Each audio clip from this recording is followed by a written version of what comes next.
네, 감사합니다. 오늘 본문 먼저 읽겠습니다. 우리 시편 128편입니다. 시편 128편.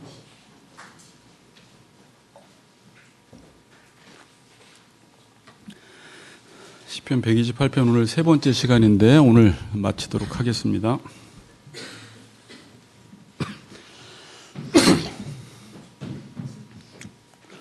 우리 한 절씩 교독합시다. 여호와를 경외하며 그의 길을 걷는 자마다 복이 있도다.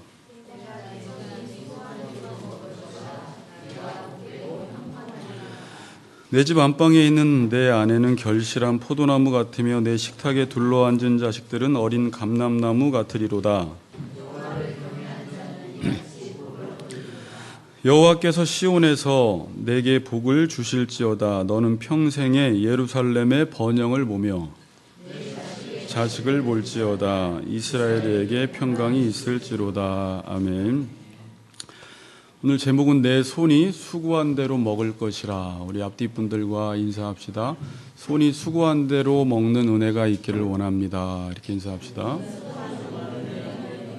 네네.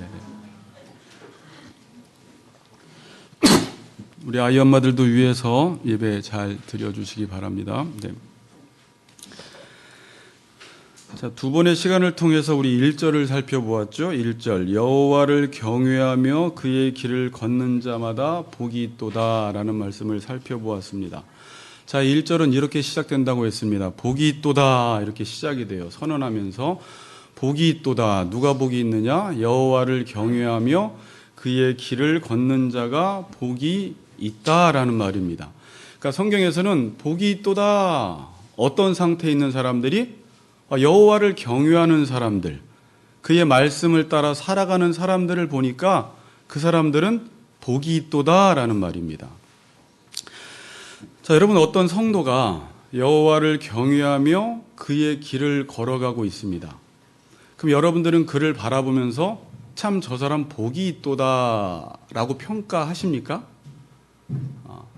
근데 많은 사람들이 여호와를 경외하고 그의 길을 따라 말씀을 따라 살아가도 세상에서 제시한 여러 가지 조건들이 있잖아요. 명예, 권력, 대학, 직장, 연봉 이런 것들, 이 조건들이 갖추어주지 않으면 사람들은 저 사람은 복을 받지 못한 것 같아 이렇게 생각을 해요. 오늘 성경에서는 그런 것과 상관없이 첫 번째 누가 복을 받았느냐? 여호와를 경외하며 그의 길을 걷는 자는 복이 있다라는 것입니다. 그런데 사도 바울이 아니라 마귀가 이 길을 이렇게 왜곡시켜 놔버린 거예요. 비틀어 버렸어요. 여호와의 길을 걷지 않고 여호와를 경외하지 않아도 세상적인 어떤 조건들을 잘 갖추어져 있으면 교인들 사이에서도 이 사람은 복이 있다라고 말하고, 여호와를 경외하고 정말 하나님의 말씀을 두렵고 떨림으로 받아서 그 좁은 길을 걸어가고 하나님의 말씀을 따라 살아가는 사람들이 있는데 그 사람들이 세상적인 여러 가지 조건들을 갖추어지지 않으면 저 장로님은, 저 집사님은 복을 못 받았나 보다 이렇게 말한다라는 거예요. 근데 오늘 1절은 오늘 뭐 이제 더 이상 이야기 안 할게요. 두 번 설교했으니까 복이 있도다. 어떤 사람이 여호와를 경외하며 그의 길을 걷는 자는 복이 있다라는 말입니다. 그리고 그런 사람들은 오늘 뒤에 부분에 놀라운 복들이 주어지게 됩니다. 자, 오늘 2절 한번 읽어보겠습니다. 여호와를 경외하며 그의 길을 걷는 자가 받는 복이 무엇인가? 우리 2절 읽습니다. 시작.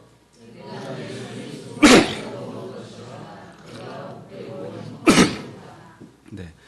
내 손이 수고한 대로 먹는다는 것입니다. 참 복된 말이에요. 내 손이 열심히 수고한 대로 열매를 거둔다는 것입니다. 이 말은 반대로 우리가 열심히 손으로 수고해도 열매가 없고 텅 비고 먹지 못할 수 있다라는 말이에요. 그렇지 못할 수 있다라는 말이에요. 그러니까 사람의 복은 뭐냐면 내가 열심히 수고한 대로 열매가 있는 거예요. 열심히 수고한 대로 먹는 게 복이 있는 것입니다. 자, 우리가 시편 128편을 살펴보기 이전에 127편을 살펴보았는데 이게 한 쌍을 이루고 있는 내용입니다. 127편이 뭐였습니까? 여호와께서 집을 세우지 아니하시면 세우는 자의 수고가 헛되며 여호와께서 성을 지키지 아니하시면 파수꾼의 깨어 있음이 헛되도다. 너희가 아침 일찍 일어나고 늦게까지 누움이 헛되도다라고 말합니다. 자, 그러니까 성경에서는 두 사람이 있을 때 어떤 사람도 수고하고 또 한 사람도 수고했을 때 한 사람은 열매가 있는데 한 사람은 열매가 없다는 거예요. 한 사람은 수고한 만큼 먹는데 한 사람은 수고해도 먹지 못한다라고 말을 합니다. 왜 그런 걸까요? 자, 이쪽 그룹은 열심히 수고하면 먹어요. 근데 이쪽 그룹은 열심히 수고해도 못 먹어요. 그럼 이유가 뭐예요? 시편 127편과 연관시켜서 한번 생각해 보면 하나님께서 집을 지금 세우고 계신다라는 사실을 여러분들이 먼저 인식해야 돼요. 자, 이 말은 뭐냐면 하나님이 집을 세운다라는 말은 하나님이 한 개인과 하나님이 한 나라 가운데 하나님이 계획하시는 목적과 뜻이 있어서 그 목적과 뜻을 지금 반드시 이루신다라는 거예요. 자, 우리 종윤이랑도 이런 부분들을 아는 게 되게 중요한데 역사라는 것은 인간이 만들어 나가는 것이 아니라 역사는 히스토리, 그의 이야기예요. 예수 그리스도의 이야기인데 이 말은 뭐냐면 하나님께서 창세전에 하나님이 가지고 계신 계획과 목적과 뜻을 이 땅 가운데 이루신다라는 게 역사예요, 역사. 그러니까 내 개인적인 삶은 앞으로 어떻게 될 것인가라는 것은 하나님의 계획대로 되어지는 거예요. 또 앞으로 인류의 역사가 미래가 어떻게 되어질까라는 것은 우리는 무엇을 통해 알 수 있냐면 하나님의 언약대로 되어지는 것이기 때문에 하나님의 계획대로 이루어지는 것이 역사입니다. 자, 그러면 인간 역사라는 것은 인간의 삶이라는 것은 어디로 가야 합니까? 여러분들이 어떻게 살아야 돼요? 우리가 어떻게 역사를 써내려가야 돼요? 하나님이 이 땅 가운데 하시고자 하는 일이 있거든요. 그럼 우리는 앞으로 어떻게 살아야 돼요? 그 하나님이 하시는 일을 내가 하면서 살아야 되는 게 인생이에요. 자, 여러분 요한복음 9장에 보면 어떤 사람이 날 때부터 소경으로 났어요. 그러니까 옆에 있는 바리새인들이 이 사람이 소경으로 난 이유가 자신의 죄입니까? 부모의 죄입니까? 그러니까 인과율적으로 따져요. 우리는 모든 삶을 분석할 때 지금 어떤 결과가 있으면 원인이 분명히 있다라고 생각하는데 예수님은 그 소경 난 사람들, 소경으로 태어난 그 사람을 바라보면서 하나님이 그 사람을 통해서 하고자 하시는 일이 있다라는 거예요. 그러니까 이 말은 뭐냐면 꼭 소경을 통해서만 하고자 하는 일이 있는 게 아니라 때로는 우리의 삶 속에 인과율로 해석되지 않는 것들이 많다라는 거예요. 우리의 삶 속에 일어나는 여러 가지 일들은 하나님이 창세전에 어떤 계획을 지금 이루어가고 계신다라는 거예요. 그러면 인생이라는 것은 난 앞으로 어떻게 살아가야 될까? 앞으로 대한민국이라는 나라는 어떻게 이끌어가야 할까라고 할 때는 하나님이 하시고자 하시는 일을 내가 이루어야 합니다. 여러분 개인적으로는요. 하나님이 여러분들에게 주신 약속과 뜻을 이루어야 하는 것이 우리가 인생을 살면서 해야 되는 숙제입니다. 사람들은 인생을 살면서 이렇게 푸념을 합니다. 한평생 이래 사나 저래 사나 한 세상이라고 하면서 인생 뭐 있어? 그냥 하고 싶은 거 하면서 사는 거지 이렇게 말을 해요. 그런데 이래 사나 저래 사나 한 세상 아니에요. 하고 싶은 거 하면서 살면 안 돼요. 인생은 하나님이 지금 여러분들의 집을 짓고 계시기 때문에 이 나라를 향한 계획이 있기 때문에 그 계획을 이루어 나가는 게 인생이라는 거예요. 자, 그래서 지금 제가 이제 수고라는 말을 정의해 드릴게요. 성경에서 수고한다라는 말은 하나님의 명령을 따라 한 수고가 수고예요. 그러니까 수고가 뭐라고요? 하나님이 하시는 일을 내가 하는 것이 수고라고 하는 것입니다. 자, 그러니까 하나님께서 인간이 죄를 짓고 난 다음에 노동이 마치 저주인 것처럼 말씀을 하셨어요. 열심히 일하는 게. 노동 자체가 저주인가요? 노동 자체가 저주가 아니라 열심히 일하고 수고하는데 인간이 죄를 짓고 난 다음부터 하나님이 하시는 일을 하는 게 아니라 자기가 하고 싶은 일을 해서 열심히 수고를 하는데 열매가 없기 때문에 노동을 저주라고 한 거지, 노동 자체 일은 저주가 아니라는 거예요. 노동은 뭐예요? 우리가 어떻게 일해야 돼요? 하나님의 계획과 뜻을, 하나님이 하고자 하시는 일을 하는 그것이 수고. 이런 차원에서 어떤 사람은 열심히 수고를 하는데 얻은 게 없는데, 어떤 사람은 열심히 수고를 하는데 수고한 대로 먹는 사람이 있어요. 그럼 이 수고라는 말을 이해하시겠어요? 한 사람은 하나님이 하시는 일과 상관없이 자기의 뜻을 이루기 위해서 수고한 사람들은 열심히 수고는 했는데 결과가 텅 비었고, 어떤 성도는 1절처럼 산 거예요. 늘상 여호와를 경외하며 그의 길을 따라 살아간 거예요. 지난 시간의 표현으로는 여호와를 사랑하고 그의 명령과 율례와 규례와 법도를 따라 살아가는 삶을 살아가면서 열심히 수고하니까 그 사람은 수고한 대로 먹게 되는 일이 있게 되는 것입니다. 그러니까 지금도 여러분들도 마찬가지예요. 지금도 하나님의 말씀을 듣고 그 말씀을 하시니까 나도 열심히 수고하는, 그 말씀을 이루기 위해서 수고하는 사람은 열매가 있지만, 하나님의 뜻을 무시하고 내가 내 뜻을 이루기 위해서 열심히 수고하는 사람은 열매가 없다라고 말을 합니다. 자, 여러분, 사도 바울은요, 제가 한번 말씀을 드렸지만 골로새서 1장 29절에 한번 있습니까? 중요한 구절이니까 한번 다시 읽어봅시다. 1장 29절 같이 한번 읽어봅시다. 자, 없나요? 자, 시작.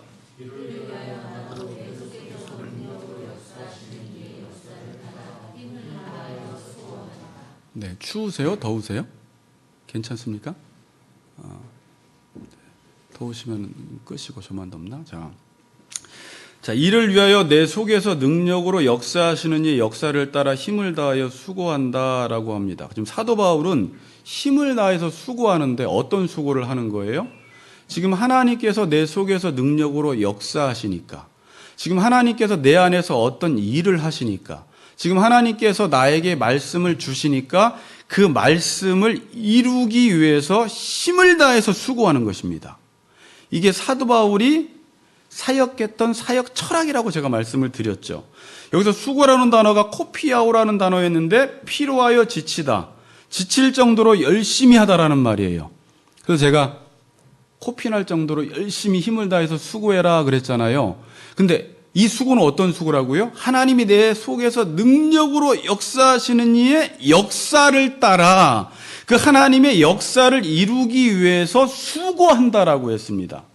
이렇게 수고라는 단어를 사용하고 있습니다. 내가 내 손이 수고한 대로 먹게 되는 것입니다. 어떤 사람이 여호와를 경외하며 그의 길을 따라 살아가는 사람들은 여러분들이 손으로 수고하는 것마다 열매가 맺혀지는 것입니다. 자, 근데 여기서 한 가지 이제 의문점이 생겨요. 여러분, 어떤 사람이 하나님을 믿지 않고 하나님 말씀대로 살지 않고 평생을 열심히 수고하면서 일을 합니다. 그럼 그 사람은 수고한 대로 못 먹나요? 자, 하나님 안 믿어요. 그 얘기를 걷지 않아요. 여호와를 경외하지 않습니다. 그런데 그 사람은 일상이 늘 열심히 살아요. 수고하면서 살아요. 그럼 그 사람이 먹어요, 못 먹어요? 먹어요, 못 먹어요, 남윤성님? 먹잖아요. 열심히 수고해서 한 달에 1,000만 원 버는 사람은요, 훨씬 더 잘 먹어요. 훨씬 더 좋은 집에서 살아요. 훨씬 더 좋은 조건에서 살아요. 그럼 여기서 먹는다라는 말이 뭘까요? 목사님, 지금 예수 안 믿어도요, 열심히 일하는 사람들 잘 먹잖아요. 그럼 이 말씀에 위배되는 것 아닙니까? 우리가 이렇게 질문할 수 있는데, 성경에서는 또 이전에 말씀드렸던 것, 먹는다라는 게 뭐예요? 양식을 말하는 거잖아요. 양식. 예수님이 말씀하셨던 양식. 그 양식은 뭐예요? 성경에서 내게 힘이 되는 것, 나를 살게 하는 것, 이게 양식이잖아요. 그래서 예수님은 요한복음 4장 36절에서 나의 양식은 나를 보내신 이의 뜻을 행하며 그의 일을 온전히 이루는 것이 나를 살게 한다라는 말이잖아요. 자, 그러면 여러분들을 살게 하는 게 뭐예요? 자, 제가 이런 질문을 예전에 하나 던졌어요. 인간이 맺어야 하는 열매가 뭐예요? 자, 모든 인간이 맺어야 하는 열매가 뭐예요? 뭐예요, 오성도님? 사랑이죠. 잘 아시네요. 인간이 맺어야 하는 열매는 사랑이에요. 그러니까 인간의 양식은 뭐라는 말이에요? 사랑이라는 거예요. 다시 말하면 인간을 살게 하는 것은 사랑이라는 말이에요. 그럼 잘 이제 해석을 해보세요. 여러분들이 열심히 수고한 대로 먹는다라는 것은 열심히 수고를 한 대로 사랑을 해서 그 사랑이 나의 양식이 되니까 내가 살게 된다라는 말이에요. 자, 여러분, 제가 김창욱 교수님의 강의를 가끔 듣는다고 했죠. 여러분들도 듣죠. 재밌어서. 그분이 그리스도인이에요. 네? 서울여대 교수고. 근데 그분이 이렇게 정의를 내요. 사람이 잘 산다라는 게 뭔지 아십니까? 이래요. 잘 산다라는 게. 그러면서 사이가 좋은 것입니다. 이렇게 말을 해요. 뭐라고요? 잘 산다라는 건 사이가 좋다라고 말합니다. 그러니까 인간이 잘 산다. 인간의 양식, 인간을 살게 하는 건 뭐냐? 성경에서는 사랑이라고 말을 하고 김창학 교수는 그 사랑을 일반인들의 언어로 풀어서 뭐라고 말하는 거예요? 사이가 좋은 거다라고 말을 해요. 사이가 좋아야지 인간은 살 수 있다라는 말이에요. 사이가 좋은 게 인간의 양식이라는 말이에요. 그래서 잠언서 25장에 보면 다투는 여인과 큰 집에 사는 것보다 움막에 혼자 사는 것이 나으니라 그래요. 자, 이 말은 움막에 혼자 사는 것이 좋다라는 말이 아닙니다.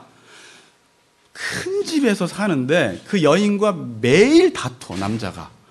그럴 바에는 움막에서 혼자 사는 게 낫다라는 거지 움막에서 혼자 사는 게 좋다라는 말이 아니에요. 그러니까 이게 뭐예요? 인간이 여러분 언제나 못 살겠어 그런 말이에요. 반찬이 멸치가 없고 돼지고기가 없고 집이 방이 한 칸 덜 있고 그러면 여러분 못 살겠다 그래요? 아니에요. 사이가 안 좋을 때, 늘 다툴 때, 늘 싸울 때 못 살겠는 거예요. 그게 우리의 양식이기 때문에 그래요. 그래서 잠언서 17장 1절에 보면 마른 떡 한 조각만 있고도 화목하는 것이 제육이 집에 가득하고도 다투는 것보다 나으니라 그래요.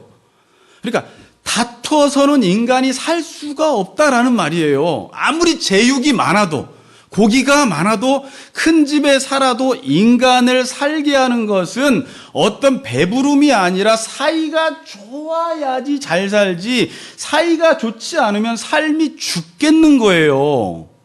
그게 인간의 양식이라고 하는 거예요. 그래서 예수님은 나의 양식은 나를 보내신 이의 뜻을 행하며 그의 일을 온전히 이루는 건데 이 율법이 사랑이잖아요. 나는 사랑을 하는 게 나의 양식이다라고 말하는 거예요.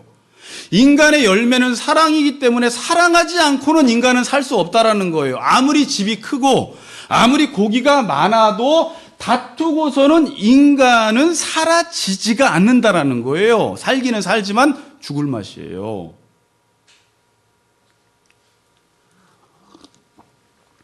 그래서 바울이요, 데살로니가전서 1장에 보면 그 교인들을 바라보면서 감사를 하는데 데살로니가 교인들의 어떤 모습을 바라보면서 감사를 하냐면 1장 3절에 이런 말씀이 있습니다. 너희의 믿음의 역사와 사랑의 수고와 소망의 인내를 우리 하나님 아버지 앞에서 끊임없이 기억함이니 뭐라고 해요? 믿음의 역사와 사랑의 수고와 소망의 인내가 있는 것 보니까 너희들의 택하심을 알겠다라고 하면서 너희들의 모습을 보고 하나님께 감사하는 거예요. 데살로니가 교인들의 모습을 보고 감사합니다. 여기서 사랑의 수고라고 하는데 사랑하면 반드시 수고가 있어야 한다라는 말이죠. 자, 그런데 이게 다른 말로 바꿔봐요. 역으로. 우리가 수고를 하는 목적이 뭐가 돼야 한다라는 말이에요. 사랑이 돼야 한다는 말이에요. 우리가 열심히 일을 하고 수고하는 목적이 잘 지내기 위해서 수고해야 한다라는 말이에요. 이걸 단순히 내 아내와 잘 지내는 그런 좁은 의미의 차원도 있지만, 이웃과 잘 지내야 한다라는 좁은 의미의 차원이 있지만, 성경에서는 그거 자체를 정의라고 표현을 해요. 정의.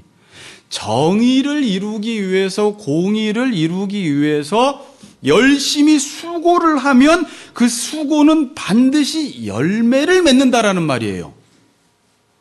그러니까 여러분들이 지금 하는 수고가 단순히 나의 욕망을 위한 수고냐, 아니면 내 수고가 어떤 사랑을 위한, 타인의 유익을 위한, 더 넓게는 국가, 나라의 어떤 정의를 위한 수고냐를 생각해 보라는 거예요. 그런데 그 수고가 사랑을 위한 수고라면 반드시 그 손이 수고한 대로 먹게 된다는 말입니다. 그러나 그렇게 뼈 빠지게 일을 해도 그 수고의 목적 자체가 사랑이 아니라면 너희가 손으로 수고한 대로 먹지 못한다라는 말이에요. 그래서 이 세상 사람들이 그렇게 열심히 수고해서 집을 넓히고 집안에 냉장고를 가득 채워도 그들의 입에서 하는 말은 이 땅에서의 삶은 하나님 나라의 삶이야라고 말하는 게 아니라 죽겠어, 너 때문에 못 살겠어, 자살하는 일이 발생하고 삶 속에서 너무 힘들게 산다라는 거예요. 인간을 살게 하는 것은 큰 집과 제육이 아니라 잘 지내는 거구나. 이걸 깨닫는 거예요. 이게 당연한 말 아닙니까? 근데 사람들이 잘 지내는 거에 별로 투자를 안 하죠. 오히려. 자, 우리 전도사님네 집을 제가 몇 번 가봤는데 거기 이제 빌라에 살아요. 우리 전도사님이 일산에. 그래서 우리 한사모님이랑 전도사님이랑 그 위아래 집이랑 자주 이렇게 모임을 하나 봐요. 그리고 우리 전도사님에 대해서 되게 좋은 평을 내려주고 있어요. 참 젊은 사람인데 참 성실하고 사람이 참 좋다. 이렇게 믿지 않는 사람들이 평을 한대요. 근데 목사님 이제 거기 모임을 갔다 와서 수요일 날 우리 자매들 모임을 하는데 우리 한 사모님이 나한테 그런 말을 해요. 목사님, 그 사람들이요 이번에 모였는데 이런 말을 해요. 바쁜데 심심하대요. 이런 말을 해요. 바쁜데 왜 이렇게 삶이 심심하냐라는 거예요. 그러니까 한 사모가 그래요. 목사님, 그 사람들의 마음이 허한가 봐요. 그래요. 그러니까 자기도 수요 모임, 우리 교회 자매들 모임이랑 거기를 가보면 여기는 참 말씀 안에 교제를 하는데 이 사람들은 할 게 없는 거예요. 그러니까 맨날 치킨에다가 맥주 먹고 이제 이런 일을 하는 거죠. 그러니까 재미가 없는 거예요. 그러니까 왜 이렇게 삶이 바쁜데 심심하냐라는 거예요. 내 안에 뭔가 채워지지 않는다라는 말입니다. 뭔가 삶은 바쁜데 내 삶에 열매가 없어라는 말을 그냥 일상용어로 바쁜데 왜 이렇게 내 삶이 무기력하지? 심심하지? 이렇게 표현을 하는 거예요. 그래서 사람들은 그럼 이걸 극복하기 위해서 어떻게 할까요? 삶의 방식을 바꿔봅니다. 더 바쁘게 살아요. 안 만나던 남자도 만나보고, 안 먹던 것도 한번 먹어보고, 안 가던 여행도 한번 가보고, 안 입던 옷도 한번 입어보고, 소비도 막 해보고, 삶의 방식을 바꾸어봐요. 그리고 내 삶이 너무 느슨하면 일을 하나만 하는 게 아니라 투자까지 뛰어서 더 열심히 살아요. 그런데 그들의 마음속에는 그 심심한 게 해결이 될까요? 안 된다라는 거예요. 더 바쁠수록 더 마음이 공허해지는 거예요.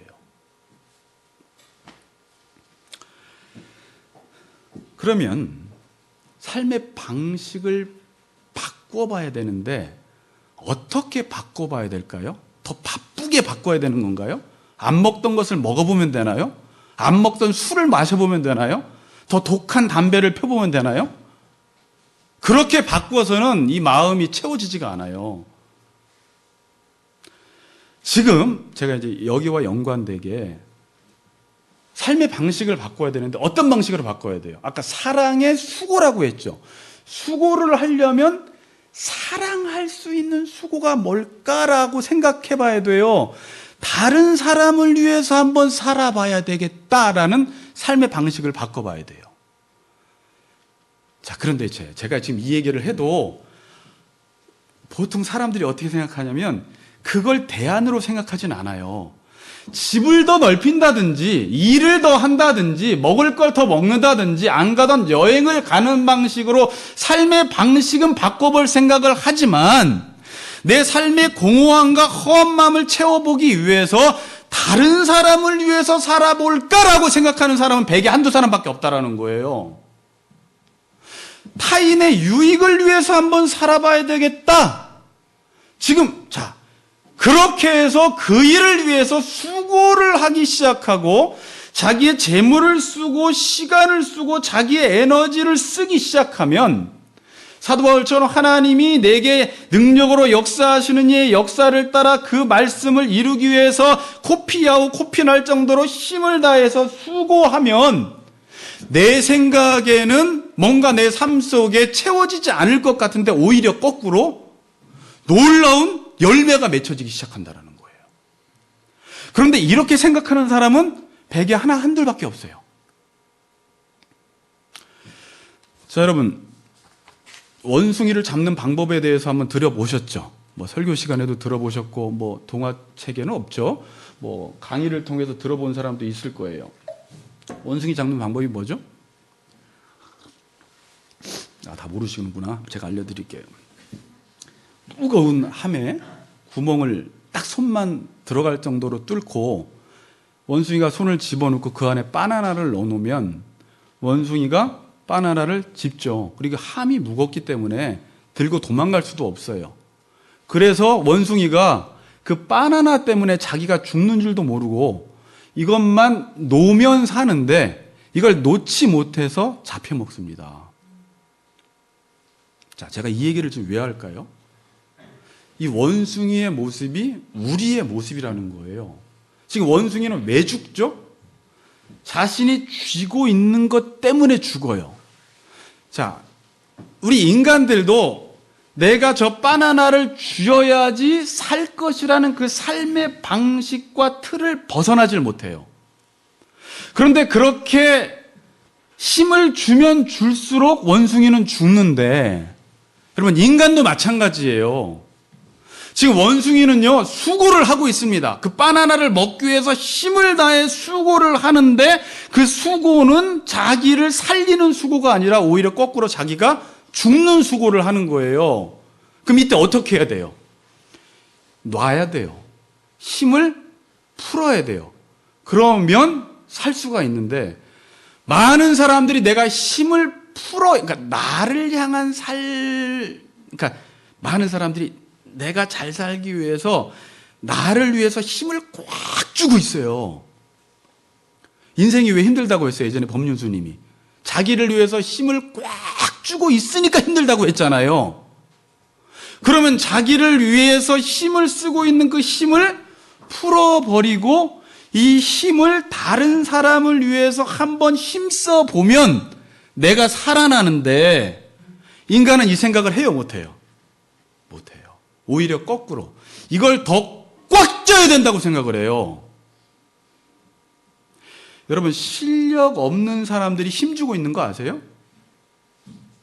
실력 없는 사람들이. 여러분, 운전 못하는 사람들이 운전할 때 힘을 엄청 줘서 2시간만 운전하면 그냥 코피아웃 돼버려요.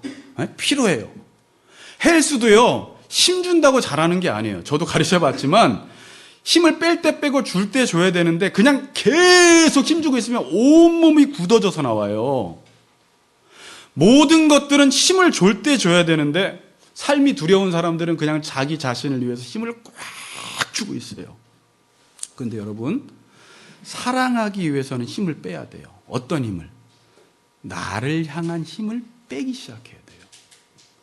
지금도 우리의 스스로 인생을 피곤하게 만드는 게 자기 스스로 자기를 위해서 어떻게 하면 내 배를 불릴까라는 그 힘을 주고 있기 때문에 내가 죽는다라는 사실을 자기가 인식하지 못해요.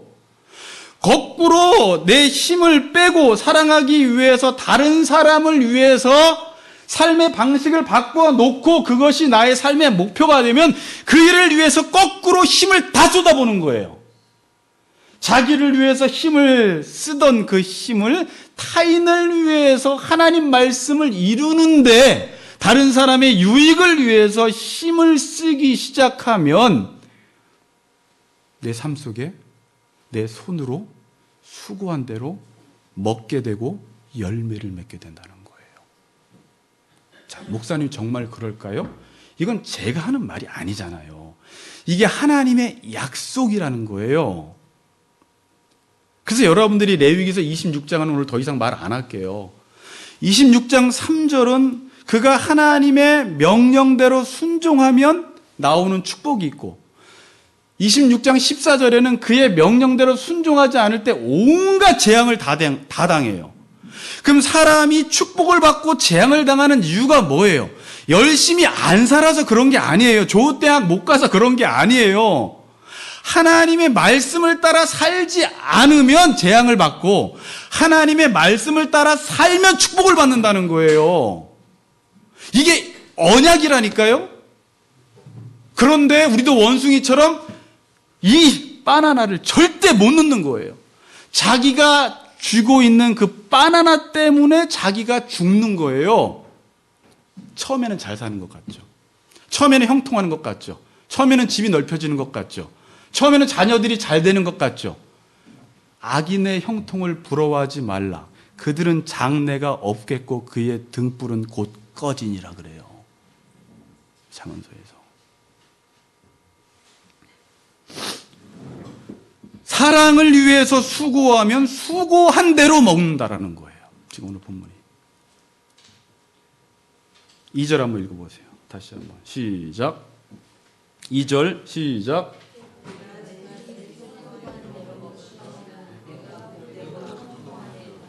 뒤에서 뭐라고 말합니까? 내 손이 수고한 대로 먹을 것이라 내가 복되고 형통하리로다. 자, 그럼 형통이 뭐예요, 여기서? 이건 여호수아 1장에도 나오는 말이고, 뭐 잠언서에도 많이 나오는 말이고, 성경은 형통이라는 단어를 쓰잖아요. 그럼 이 단어의 의미가 뭐예요? 내가 생각한 대로 인생이 잘 되는 거예요? 세상적인 조건, 내가 원하는 대 우리 자녀가 좋은 데 가고 좋은 집 사고 좋은 남자 만나서 쭉쭉쭉쭉 잘 풀려나가는 게 형통이에요? 성경에서 형통은 토부라는 단어를 썼어요. 뭐 토부 아는 단어네? 어떤 단어예요? 하나님이 세상을 말씀으로 만드신 다음에 보시기에 좋았더라. 그러니까 토부는 어떤 뜻이냐면 하나님의 말씀대로 되어지는 게 토부예요. 그러면 지금 왜 이 사람은 복되고 형통해요? 여호와를 경외하며 그의 길을 따라 걸어가고 하나님이 하시는 일을 하기 위해서 내가 수고하는 사람은 그분의 말씀이 이루어지기 때문에 형통한다라고 말을 하는 거예요. 어머니 이해하셨죠? 네. 그러니까 하나님의 말씀하신 대로 된 상태가 토부예요. 자, 열왕기상을 한번 봅시다. 2장 1절에서 3절. 자, 열왕기상 2장 1절에서 3절. 자, 같이 한번 읽어보겠습니다. 자, 이 구절은 다윗이 자기 죽을 날이 임박해서 자기 아들 솔로몬에게 유언처럼 자기가 인생을 살면서 가장 중요한 말을 했을 거 아닙니까? 그 내용이에요. 자, 한번 같이 읽어보겠습니다. 시작.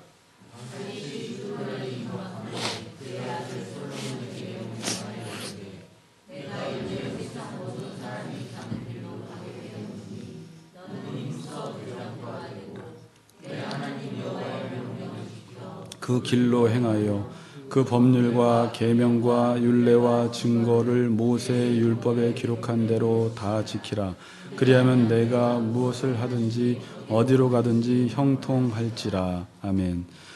여호와의 명령대로만 하면, 아들아 솔로몬아, 네가 여호와의 말씀과 명령대로만 하면 무엇을 하든지 어디로 가든지 형통한다라는 말입니다. 자, 참 귀한 말이에요. 사람들은 내가 무엇을 할지를 고민해요. 어디로 가야 할지를 생각해요.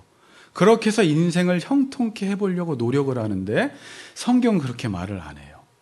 네가 어디로 가든지, 네가 무엇을 하든지 거기서 여호와의 명령과 규례와 법도대로 그의 길을 따라 행하기만 하면 너는 형통하다는 거예요. 자, 지금 뭐 이렇게 자녀들을 군대에 보내놓고도 우리 노심초사 고민하시는 부모님들도 계시잖아요. 정말 뭐 지금 어떤 군대 가면은 거기는 매일 맞더라. 거기 가면은 100명에 2명은 죽어서 나오더라. 뭐 그런데 가도요, 그 자녀가 그곳에서 하나님의 말씀을 따라 살기만 하면 형통하다는 거예요.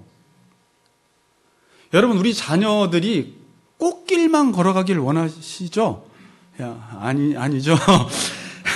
꽃길을 걸어가도 여호와의 명령을 따라 살지 않으면 불통이 일어나요. 그런데 광야를 지나도 원수 대적과 싸워도, 이게 다윗이 말한 건데, 다윗이 사망의 음침한 골짜기로 다닐지라도 하나님이 함께만 하신다면 형통하다는 거예요. 다윗은 일생을, 여러분 이제 사무엘 상하 읽어보면서 다윗의 일생을 여러분들이 아시잖아요. 결코 형통치 못한 것처럼 보여요. 얼마나 그 광야에서 사울을 피해서 도망 다녔습니까? 도간에 든 쥐처럼. 그렇죠? 절체절명의 순간에서도 하나님이 다윗을 어떻게 도우시는지를 사무엘 하에 나와 있어요. 깨달았어요. 아무리 적군이 쫓아오고 아무리 원수가 쫓아오고 내가 가는 길이 광야길이라 할지라도, 지금 수많은 적들이 자신을 친다 할지라도 두려워할 필요가 없는 것은 그 자리에서 여호와의 말씀을 따라 살기만 하면 하나님이 어디로 가든지 무엇을 하든지 형통케 하신다라는 걸 다윗은 자신의 인생을 통해서 깨달았던 거예요. 아들아, 너 내가 한마디만 할게. 이렇게 살아. 오늘 그 말이에요. 내 하나님 여호와의 명령을 지켜 그 길로 행하여 그 법률과 계명과 율례와 증거를 모세의 율법에 기록한 대로 지키라. 그리하면 내가 무엇을 하든지 어디로 가든지 형통할지라 라고 말씀하고 있는 것입니다. 여러분, 자녀들 불안해할 필요 없어요. 이번에 우리 준영 형제가 또 2월 달부터 되면 또 어디 지방으로 가는데 지금 어디로 갈까 막 고민하잖아요. 근데 어디로 가든지 우리 준영 형제가 그 안에서 성은자매가 하나님의 말씀을 따라 살기만 하면 어디로 가든지 무엇을 하든지 그 안에서 하나님이 형통한 길을 허락하시는 거예요. 그래서 하나님이요, 때로는 물질도 주시고 때로는 사람도 만나게 하시고 때로는 좋은 교회도 만나게 하시고, 그건 우리가 하는 게 아니에요. 하나님이 그렇게 인도하시는 거예요. 근데 우리 생각에는 마침 갔더니 그 사람을 만났고, 마침 갔더니 그렇게 좋은 목사가 있고, 마침 갔더니 내 자리가 주어져 있고, 우리의 인생이 그런 간증이 넘쳐나야 돼요. 어떻게 했더니 그냥 하나님이 가라는 대로 가고 하라는 대로 했더니 그 길이 광야길인 것 같고 사망의 음침한 길인 것 같은데도 그 안에서 여호와의 명령대로만 살았더니 하나님이 구원의 역사를 베풀어 주신다는 거예요. 자, 이게 되게 큰 위로가 되는 말씀이에요, 우리에게. 그런 걱정할 필요 없구나. 우리 자녀에게 마땅히 행할 길을 아이에게 가르쳐서 이 아이의 머릿속에 하나님의 율법으로 가득 차서 어디를 가든지 그 율법을 따라 살아가기만 하면 그곳이 꽃길이 된다는 거예요. 우리 모든 성도님들이 그렇게 수고한 대로 드시는 은혜가 있기를 주의 이름으로 축복합니다. 3절 봅시다. 3절. 3절부터는 복을 받은 자들의 삶 속에서 일어나는 일들을 말하고 있습니다. 자, 3절 읽어보겠습니다. 시작.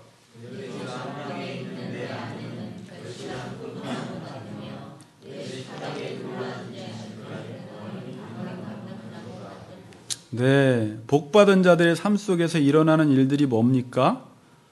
가정이 복을 받는데요. 가정이. 우리는 복받으면 자꾸 세상적 그 복을 염두에 두면서 그게 복이지라고 생각하니까 이미 복이 찾아왔는데도 복을 놓치는 경우가 있는데, 하나님이 주시는 복은 토부의 복이에요, 여러분. 토부의 복이 뭐예요? 하나님이 처음 말씀대로 지었을 때 질서가 계속 유지되도록 해주시는 거예요. 아내와 남편이, 부모와 자녀가, 여러분과 이웃 간의 정의가 형성될 수 있도록, 그게 유지될 수 있도록 하나님이 계속 은혜를 주시는 게 형통이에요. 그 첫 번째가 복을 받은 사람들의 첫 번째 특징이 가정이 복을 받는다라는 것입니다. 그런데 어떻게 말해요? 오늘 내 집 안방에 있는 내 아내는 결실한 포도나무 같으며 내 식탁에 둘러앉은 자식들은 어린 감람나무 같으리로다. 유대인들이 아마 이 말을 들었으면 오 이랬을 텐데 저는 이 말이 뭔지 잘 모르겠어요. 그냥 내 아내는 돼지 같고 우리 자식들은 호랑이 같다 그러면 우리 아내는 많이 먹고 우리 자식들은 무섭구나 이렇게 이해가 될 텐데, 아니면 조금 더 한국적으로 해서 소나무 같다 대나무 같다 그럼 곱겠구나 이렇게 알 텐데 지금 뭐라고 해요? 이게 무슨 포도나무 감람나무 이러니까 이게 무슨 말인지 모르는 거죠. 자, 아내는 결실한 포도나무에 비유하고 자식은 어린 감람나무에 비유를 합니다. 이스라엘에는요, 포도나무와 감람나무가 이 올리브나무입니다. 올리브나무와 무화과나무는 하나님이 선택한 선민 이스라엘을 상징하는 나무예요. 여러분 대충 아시죠? 그러니까 좋은 나무예요. 그래서 이사야서 5장에 보면요, 여러분들이 읽다 보면 포도나무 이야기가 나와요. 하나님이 이스라엘 백성들을 극상품 포도나무로 비유하고 있어요. 그 말은 하나님이 이스라엘 백성들에게 엄청난 은혜를 주셨다라는 거예요. 그리고 나서 이스라엘 백성들에게 바라는 게 뭐예요? 열매 맺기를 바라는 거예요. 그냥 하나님이 극상품 포도나무도 심겨주지 않고 열매 맺기를 바라는 게 아니라 이미 극상품 포도나무를 심어 놓고 너는 그냥 열매만 맺으라는 건데, 어떻게 열매 맺혀요? 이스라엘 백성들은 들포도만 맺혀요.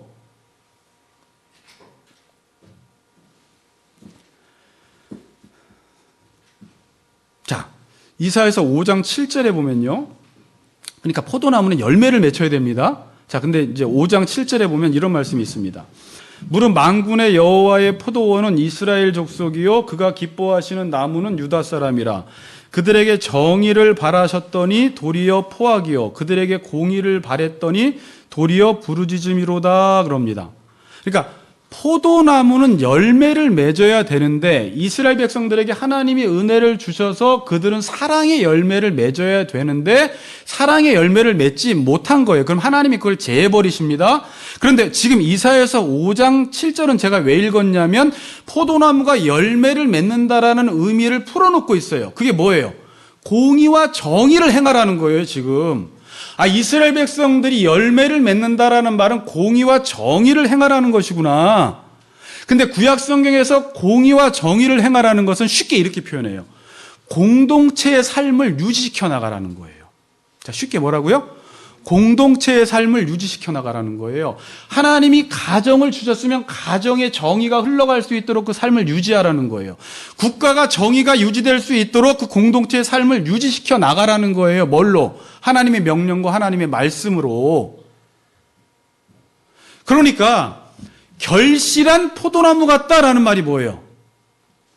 아내가 열매를 맺는데, 물론 이 결실한이라는 것은 번성한이라는 뜻인데 자녀를 많이 낳는 다산의 축복도 있지만 그 아내를 통해서 공동체가 유지되어지고 그 아내를 통해서 정의와 공의가 세워지는 은혜가 있다라는 거예요. 누가? 집안의 가장이 여호와를 경외하며 그의 길을 따라가니까 그가 수고한 대로 열매를 맺고 그 집안의 아내는 결실한 포도나무 같다라는 거예요. 또 제가 이 결실하는 포도나무를 또 찾아봤더니 미가서 4장 3절 4절에 보니까 포도나무와 무화과나무가 나오는데 그 밑에서 수많은 사람들이 쉼을 얻어요. 천년 왕국을 그리고 있어요. 미가서 4장에. 그래서 수많은 사람들에게 열매를 맺어서 쉼과 안식을 제공해 준다라는 내용입니다. 그러니까 결실한 포도나무 같다라는 말은 아내가 아까 말대로 공동체를 유지해 나가고 가정을 정의와 공의를 행하고 수많은 사람들이 그 가정에서 쉴 수 있는 안식처를 제공해 주는 아내가 된다라는 거예요. 아멘. 자녀를 어린 감람나무, 올리브나무에 비유했는데 제가 올리브나무를 백과사전에도 쳐보고 다른 뭐 검색어에다 쳐보다가 정말 올리브 나무에 대해서 잘 요약한 게 있어서 잠깐 읽어드릴게요. 자, 그럼 이거 읽으면서 우리 자녀가 이렇게 되겠구나라고 생각하면 됩니다. 자, 읽어드리겠습니다. 올리브 나무는 40년 정도 지나야 좋은 기름을 생산할 수 있다고 한다. 또한 올리브 나무는 그 본체가 잘려져 나가더라도 그릇터기 위해서 다시 싹이 나와서 나무가 되고 다시 열매를 맺는다. 그러므로 올리브 나무는 내구력이 좋은 나무이다. 올리브 나무는 다른 나무들이 견딜 수 없는 그런 장소에서도 잘 살아남는다. 비가 6개월간이나 오지 않는 그런 산악 지역에서도 잘 자란다. 또한 올리브 나무는 메뚜기 떼가 공격을 해오면 특수한 화학 물질을 뿜어내서 메뚜기 떼가 공격할 수 없게 하고, 또 이것을 바람에 날려서 다른 올리브 나무들에게 경고를 하게 되고, 다른 나무들 역시 이 화학 물질을 뿜게 되어서 결국 메뚜기 떼가 공격하지 못하는 나무가 바로 올리브 나무다.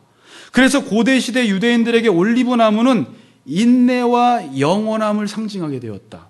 실제로 오늘 겟세마네 동산에 있는 올리브 나무는 거의 2000년이 된 나무라고 한다. 이렇게 올리브 나무를 소개하고 있어요.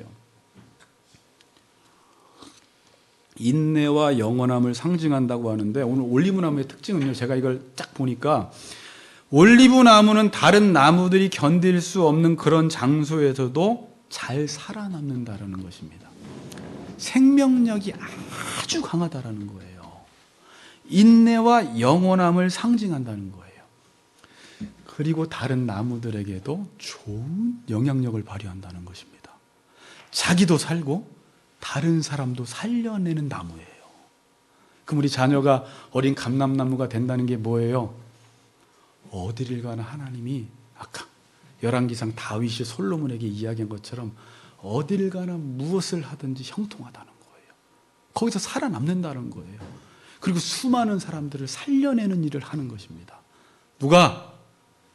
여호와를 경외하며 그의 길을 걷는 자마다 복이 있고 그 손이 수고한 대로 먹을 것이며 네 아내는 결실한 포도나무 같고 네 자식은 식탁에 둘러앉아 얼마나 화목한 모습을 지금 그리고 있습니까?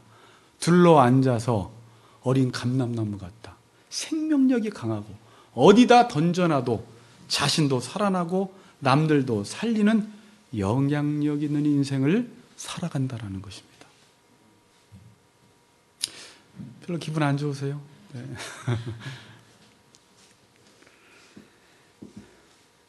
그리고 5절, 6절 보겠습니다. 마지막. 여호와께서 시온에서 내게 복을 주실지어다. 너는 평생에 예루살렘의 번영을 보며 내 자식의 자식을 볼지어다. 이스라엘에게 평강이 있을지로다. 자, 여기서 여호와께서 어디에서 내게 복을 준다고요? 시온에서 복을 준대요. 시온은 뭐예요? 하나님의 임재의 상징적 처소예요. 그러니까 하나님이 임재하시는 곳이 시온이에요. 미가서 아까 4장 2절, 3절 바로 전에 보면 율법이 시온에서 나오고 여호와의 말씀이 예루살렘에서 나온다. 이런 찬양도 있잖아요. 율법이 이건 하지 말게요. 율법이 시온에서 나오고 여호와의 말씀이 예루살렘에서 나와요. 그러니까 시온은 어떤 곳이에요? 하나님이 임재해 계신 곳이에요. 성전이에요. 예루살렘 성전. 그럼 성전은 제가 예전에 뭐라고 했어요? 하나님과 만나는 곳이에요. 하나님이 말씀하시는 곳이고 우리가 말씀을 듣는 곳이에요. 모든 복은 어디서 나온다는 거예요? 하나님으로부터 나온다는 거예요. 하나님으로부터 나온다는 것은 그분의 말씀을 듣고 그 말씀대로 살 때 그 인생이 복이 있다라는 거예요. 지금 교회가 어떤 곳이에요? 예수님을 머리로 한 그의 지체들의 모임. 지금 모든 말씀은 어디서부터 나와요? 교회의 머리 대신 예수 그리스도에게부터 나오는 거예요. 그가 이 땅을 통치하시는 거예요. 목사는 뭐 하는 사람이에요? 머리 대신 예수 그리스도의 뜻을 전하는 사람이잖아요. 제가 하나님의 말씀을 여러분들에게 전할 때 여러분들이 하나님의 말씀을 받는 그것이 여러분들에게 복이 되고 힘이 되는 거예요. 아멘? 그럼 적용해 보세요. 여러분들이 말씀을 듣고 여호와를 경외하게 돼요. 여호와의 말씀을 존중히 여기게 돼요. 무겁게 여기게 돼요. 그리고 세상에 나가서도 세상 사람들이 가는 길로 가지 않아요. 다른 사람들이 다 굽은 길로 갈 때 옳은 길로 가요. 다른 사람들이 다 여로보암의 길로 갈 때 다윗의 길로 갑니다. 그리고 지난 시간에 길이 뭐라고 했어요? 삶의 방식 첫 번째. 두 번째는 집 밟는 거라고 했죠. 하나님의 말씀을 받으면 이 안에서 힘을 얻어서 여러분이 세상에 나가서 다른 사람과 다른 삶의 방식을 갖게 되는 것입니다. 사랑을 위해서 수고하는 사람이 되는 것입니다. 그리고 세상을 정복하는 사람이 돼요. 하나님의 말씀으로 내게 주어진 땅을 짓밟음으로 그 땅을 선물로 받게 돼요. 그 일들이 어디서부터 시작된다고요? 시온에서부터 시작이 되는 거예요. 예배에서부터 시작이 되는 거예요. 여러분들이 하나님의 말씀을 듣고 그 말씀을 듣고 그 힘으로 한 주간의 삶을 승리하는 거지. 여기서 여러분들이 지금 힘을 얻지 못하면 한 주간 동안 그냥 세상 사람들이 가는 길로 가게 돼요. 왜요? 여러분 마음속에 말씀, 하나님의 에너지가 없이는 절대 세상에서 승리할 수가 없어요. 그리고 그 뒤에 어떤 말을 합니까? 내 자식의 자식을 볼 줄, 그 전에 예루살렘이 번영하는 것을 본대요. 이 말은요, 그가 속한 공동체가 복을 받는다라는 말이에요. 예루살렘은 신앙의 중심지였고 그 당시에 이스라엘의 정치 중심지였는데 그들이 살던 공동체를 말하는 거예요. 그들이 살고 있는 공동체가 복을 받고 더 나아가서 내 자식의 자식을 볼지어다 이스라엘에게 평강이 있을지어다. 자식의 자식을 본다는 말은 뭡니까? 그 복이, 여호와를 경외하는 복이 자손 대대로 계승되어진다라는 거예요. 아멘. 네. 정말로 이런 축복이 여러분들의 모든 가정 가운데 임하기를 원합니다. 이미 부모가 그렇게 여호와를 경외하는 삶을 살아서 여러분들이 그런 복을 받는 사람들도 지금 있고요. 지금 일대째 내가 예수를 믿어서 힘겹지만 여러분들이 부모로서 부모 역할 잘 감당하고 교회를 그냥 다니는 게 아니라 여호와를 경외하고 그의 길을 따라 여러분들이 살아가게 되면 반드시 아내와 자녀들이, 여러분들의 후손들이 이 믿음의 복을 이어받게 되는 것입니다. 우리 선조들이 심어서 여러분들이 거뒀잖아요. 이제 여러분들이 그 사랑을 위해서 수고해 주세요. 자, 지금 우리에게 필요한 게 이거예요. 결코 헌신이 없이는 그 다음 세대가 나오질 않아요. 누군가 눈물을 흘리며 씨를 뿌리는 자가 있어야지 그 다음 세대가 거두는데, 오늘 이 시대 어머니들이 여러분들이 기도하고 눈물 뿌려 기도하고 여러분들이 말씀을 사랑하고 어머니의 무릎 위에 앉아서 듣던 그 성경 말씀이 자녀들의 귀에 윙윙거려서 지금도 저 자녀들이 못 듣는 것 같지만 다 듣고, 우리 아이들이 영화부 위에서 예배 드릴 때 예배가 점점 잘 정탁되고 있는데 그 아이들이 어렸을 때 드렸던 찬양, 어렸을 때 들었던 말씀, 다윗 이야기, 솔로몬 이야기 들었던 것들이 어느 순간 대학 시절에 들어가서 그 말씀이 살아나기 시작하고 목사님의 말씀을 들을 때 그 내용이 이 내용이었구나라는 깨달음이 생기면서 하나님 앞으로 간다라는 것입니다. 여러분들이 그런 소망을 가지고 믿음으로 사셔서 모든 가정이 손으로 수고한 대로 먹는 은혜가 있기를 주의 이름으로 축복합니다.